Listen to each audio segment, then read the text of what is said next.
welcome to Up Close with Carlos Sang, celebrating art, entertainment, and the human spirit.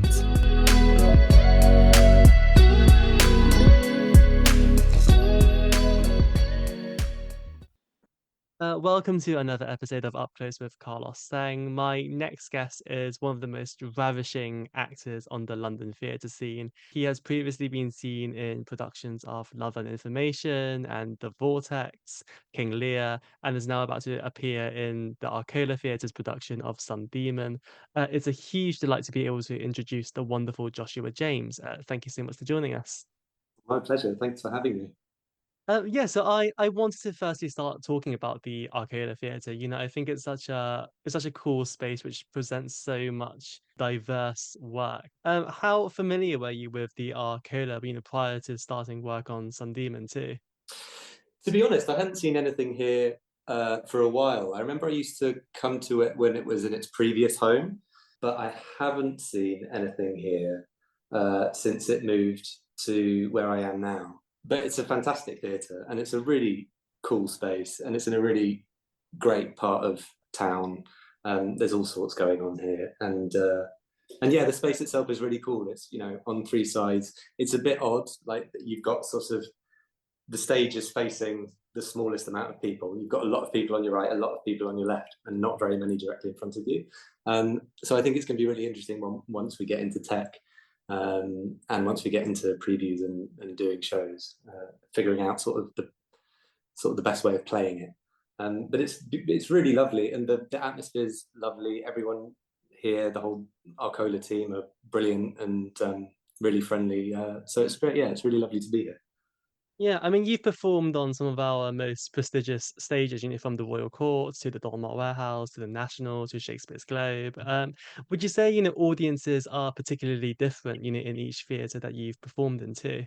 I don't know really. I mean, I think there are some theatres that have a particular kind of audience and a particular demographic that are very loyal to that particular theatre. So I did a production of The Vortex last year at Chichester, and that has got an incredibly loyal audience who are sort of a particular demographic. I'd be interested to see actually what the kind of audience that the Arcola gets. But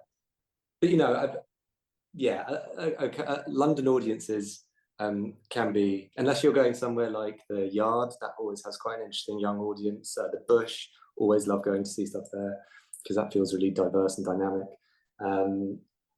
And then, but sometimes it's nice going to the Littleton and watching something, in a big cross arch. So yeah. Yeah, absolutely. I think that Arcola definitely has a very devoted audience as well. I think, as I say, it presents such a diverse range of work. What was it about Some Demon which really attracted you to this script and to this character as well? Honestly, it's one of the best new plays I've read in years and years. I just think it's absolutely fantastic. It's so complicated and honest and human and witty and funny, and I really did fall in love with it the first time I read it. And then when I found out that it was Laura Walden who's written it, had never written a play before, I was sort of astounded really, because it's so deft in its construction and mature in its construction as well. Yeah, it's a really very beautiful play, and the character is something I haven't done in a while. I seem to have recently, the last few things I've done, been playing quite a lot of fascists and sex pests, so it's quite nice to do something that's that isn't that, someone whose heart, playing someone whose heart is very much in the right place. But it really is a beautiful play, and I would, if I wasn't in it, then I would absolutely be coming to watch it. Yeah, something that I noticed as well is that you're going to be the only male cast member in the show as well. How are you feeling about that too? So it's set in an adult specialist eating disorder unit, and the statistics, around the people who end up in these units are that they are mostly women. I play one of the nurses. So it's a six-hander. There are 4 patients and 2 nurses. But yeah, it's lovely. It's a really positive, happy rehearsal room, and everyone is incredibly generous and incredibly talented. I mean, it really is a crack cast. A couple of whom I've worked with before. I've worked with Serene Saba before, and I worked with Lia Brotherhead before. But everyone is brilliant. And we have a newcomer straight out of Royal Welsh called Hannah Saxby, who's going to be brilliant. And yeah, so it feels like a very supportive, generous rehearsal room, which is lovely. Yeah, I mean, you're obviously going to be dealing with some very sensitive subject matters in the show as well. I was curious, what have those conversations been like, as a cast, but also, with Laura Walden and with George Turvey too, on how to, tell the story in a respectful manner as well. Mm. Yeah, I think it's really important that there's a kind of level of authenticity in the performing of the material. I mean, I don't want to go into too much detail, but there is experience in the room of these institutions, and we've done quite a lot of research. Anisha Fields, the brilliant designer, has done quite a lot of research and kind of getting that side of things right. Yeah, you're right. It's really important to to be as accurate and respectful and authentic and acutely observed as possible when dealing with stuff like this. And I think that, hopefully we are being. George is brilliant, and it's been a really open and inquisitive and curious and supportive room. Yeah, I mean, there's also, a lot of humor in the show as well. Like, how do you sort of like manage that juxtaposition between, some of those darker elements with some of those lighter moments in the show too? I mean, tragedy is comedy and comedy is tragedy. There is always humor to be found in everything. It's one of the things that I think makes the show so brilliant and so human and so relatable, even to people who have no experience of these institutions, or even didn't know that they existed. But it really is very funny. Laura's very witty, like laugh out loud funny, I think. Yeah, I mean, what was your sort of prior knowledge on these institutions as well? Did you know very much about eating disorders and what people go through in that regard too? No, to be honest, no, not really. I'd watched the Louis Theroux documentary on it when he was doing them. But no, I think we have a thing in this country with mental illnesses where we sort of kind of like tucking them away and not thinking about them. And these institutions are sort of populated by the people running it. Their heart, it seems to me, is very much in the right place, but the system just isn't really up to scratch in terms of actually dealing with the problem. The attitude, sometimes it feels, I think, from the government is out of sight, out of mind. So it's nice to be able to highlight it a little bit. Yeah, of course. I was curious about your character, Mike, as well.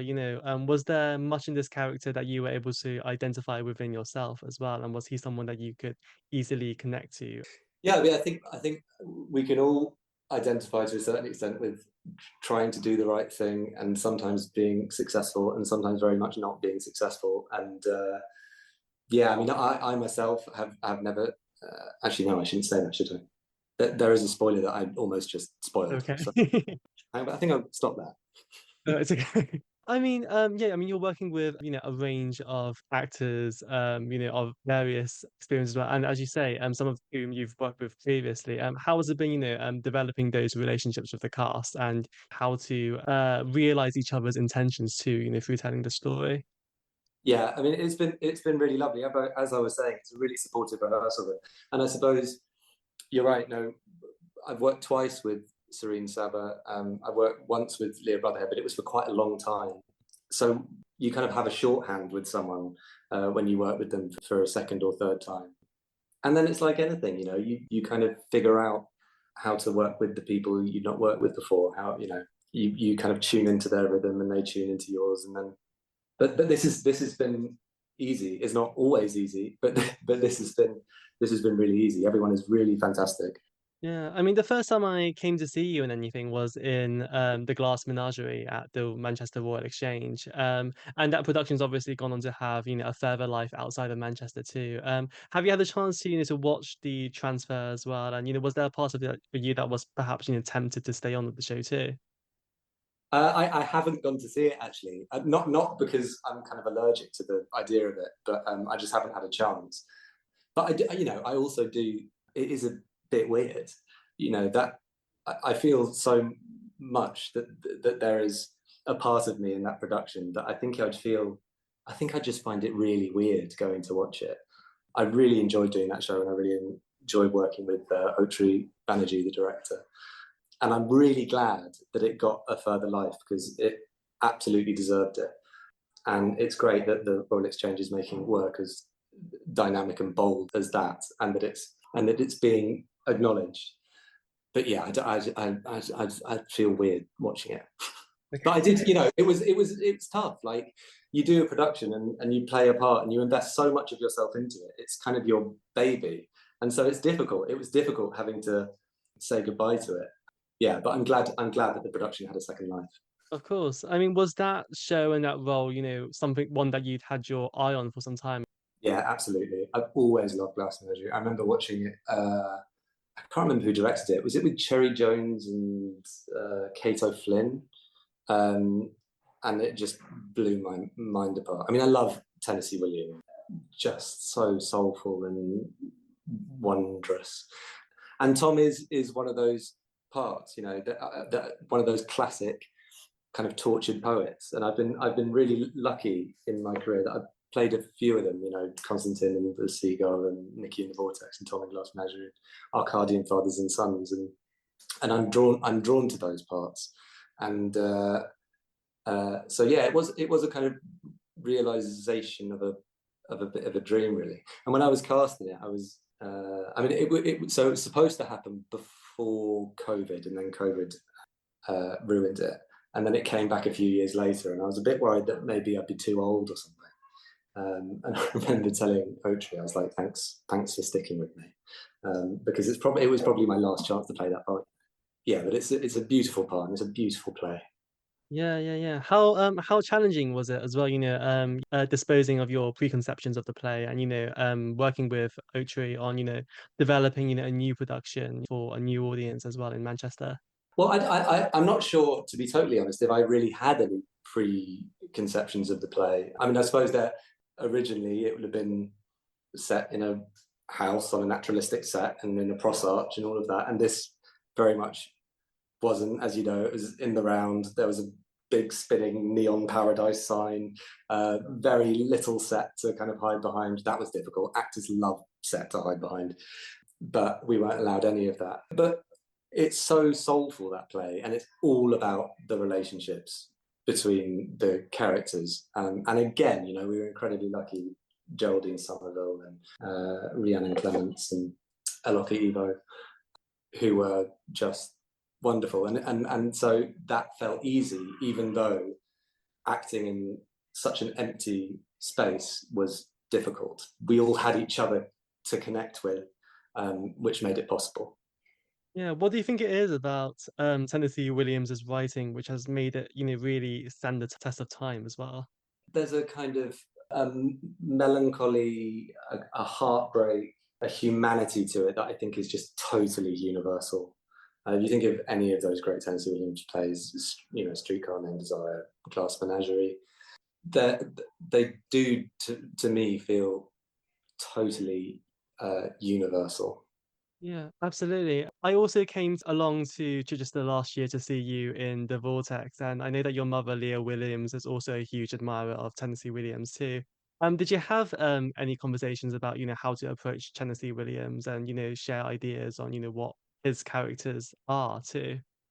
You know what? Actually, I'm not sure we did.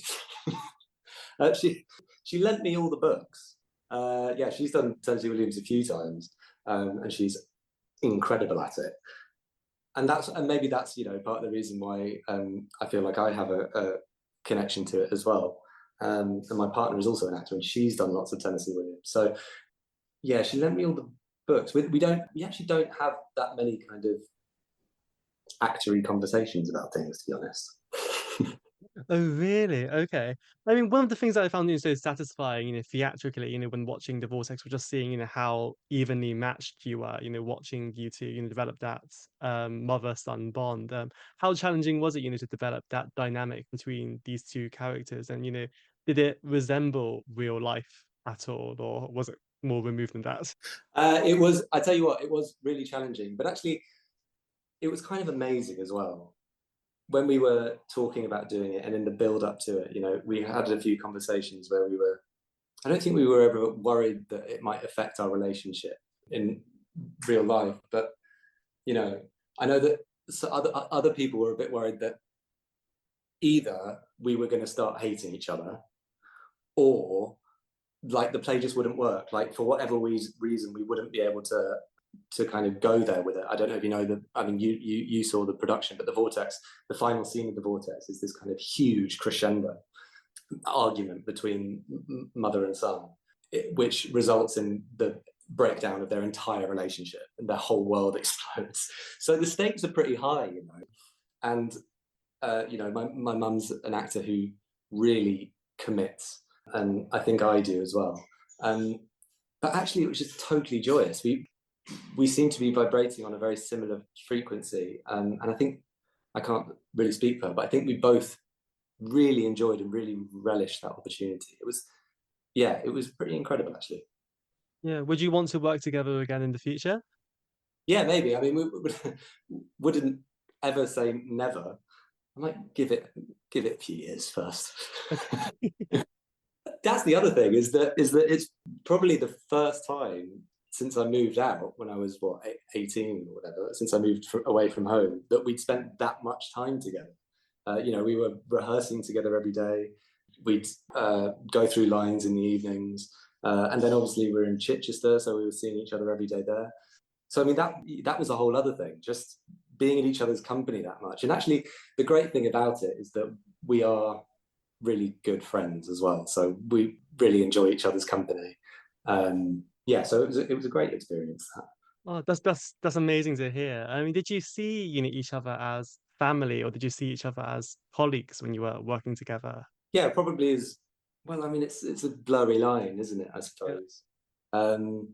I grew up living with her, so we've always been very close. And you're right, we've got kind of three modes of operating with each other.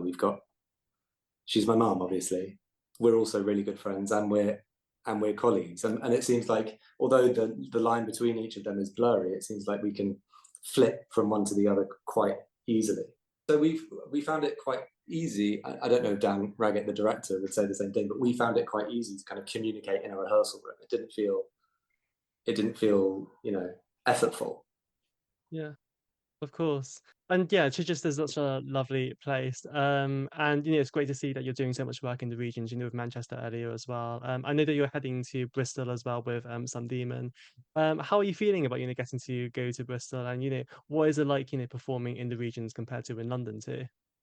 Well, so the one thing I have noticed, going to Manchester and performing in Chichester, and also going to Sheffield to see a few things, is those theatres have such a loyal audience, who are really passionate about those theatres.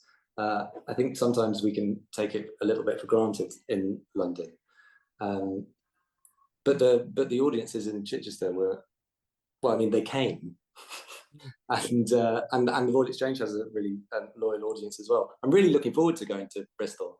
I actually don't think I've ever been to the Bristol Old Vic, which is terrible of me. And I think the last time that I went to Bristol was when I auditioned for the Bristol Old Vic Drama School, which would have been in like 2007 or something, and I didn't get in, which is why I've never been back. No. So yeah, I'm really looking forward to going to that theatre. We're in the studio, and George showed us a couple of pictures of the studio the other day, and it looks really beautiful. So I'm really looking forward to it. Yeah, I mean, it's a really great town, and a great place for theatre as well, I think. What do you hope, audiences will take away with them when they come and see Some Demon too? I think I hope that they'll feel illuminated. I hope that we can shed light on something that is otherwise a bit in the shade. I also hope that they come away feeling uplifted and kind of empowered by the power of human resilience. Yeah, of course. I mean, you yourself as well have, been performing professionally for well over a decade now as well. How would you describe, the last 10 years, and what do you hope the next 10 years will bring you to? Honestly, I just feel like I've been so lucky, with the variety of work that I've done, and the places that I've done it. I've been lucky enough to do a lot of new plays. I've been lucky enough to do lots of interesting revivals of classic plays, and I've started doing a bit more TV and stuff the last 5 years or so. I mean, it feels weird, doesn't it? Like there was a pandemic right in the middle of it, so it kind of doesn't feel like I've been a professional actor for whatever it is, 12, 13 years now that I have. But I just want to, I'd love it if I could continue to do work that I think is good and interesting and inspiring with people who I think are good and interesting and inspiring, wherever that may be. But Some Demon, this show really ticks all those boxes. It is good and interesting and inspiring. Yeah. Are there any creatives, actors that you still like to work with going forwards? Are there any texts that you still like to explore too? God, I don't know. It's been a while since I did any Shakespeare. I don't know. I might have quite an interesting Henry V in me. I think that's a weird shout, but kind of cool. People I'd like to work with. I mean, and not anyone specific really, apart from Ben Whishaw. I love him, and he's the best actor in the entire world. I'd love to work with him. Have you seen Bluets yet, by the way? No, have you? I did. I went to the first preview. How was? It was very interesting, very clever. I felt like I was watching this like art installation. But it was very cleverly done, and I was very impressed by the end of it. Great. I must definitely go and see it before we go into tech. Yeah, yeah, absolutely. Yeah, I was going to ask as well. Do you find the demands of doing new plays, particularly different to doing, classic plays and revivals at all too? I don't know. I mean, I do. I feel like the best directors, when you're doing a revival of a classic play, treat it as a new play anyway. I suppose the difference is that with new plays, you often have the writer in the room, so you can have conversations about stuff or change stuff, and obviously you can't do that with a Tennessee Williams play or whatever. But I think it's important actually to approach them in the same way. You can't approach a classic play with any kind of sort of reverence of past productions or anything like that. You have to take it for what it is here and now.